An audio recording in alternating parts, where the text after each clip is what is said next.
Sinugod si Kim Chiu sa ospital dahil sa isang injury. Ibinahagi ni Kim sa kanyang Instagram ang litrato kung saan siya ay nakasakay sa isang ambulance habang dinadala papuntang ospital.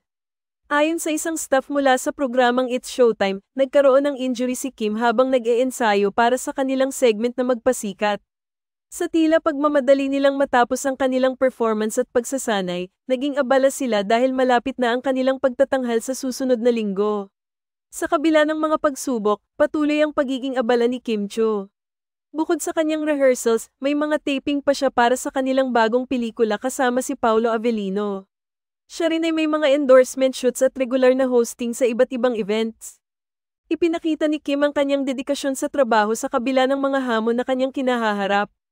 Ang kanyang kakayahang pagsabayin ng maraming proyekto ay patunay ng kanyang sipag at determinasyon sa kanyang karera. Sa kanyang post, maraming mga tagahanga ang nagpakita ng kanilang suporta at pag-aalala para sa kanyang kalagayan. Ang mga mensahe ng pagmamalasakit at pagbati ng mabilis na paggaling ay umabot sa kanya mula sa kanyang mga tagahanga at kaibigan sa industriya.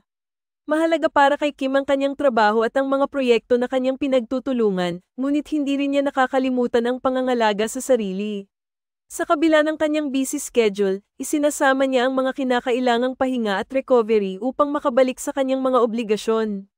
Marami ang humahanga sa kanya hindi lamang sa kanyang talento kundi pati na rin sa kanyang katatagan at lakas ng loob.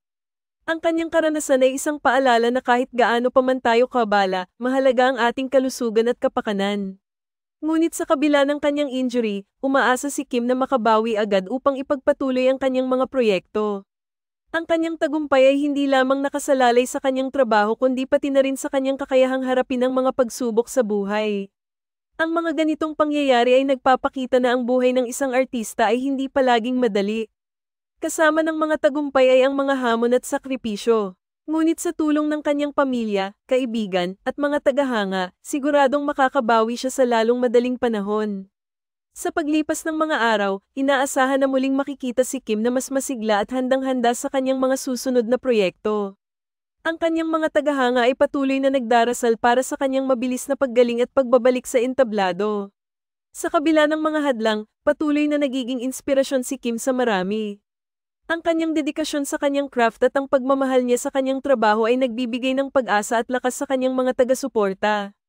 Ang kanyang karanasan ay nagtuturo sa atin ng kahalagahan ng pagsusumikap, ngunit hindi rin dapat kalimutan ang pag-aalaga sa sarili. Muli, umaasa ang lahat na sa kanyang pagbabalik, makikita natin si Kim na mas malakas at mas handa sa mga susunod na pagsubok sa kanyang karera. Ano ang sa inyo sa balitang ito?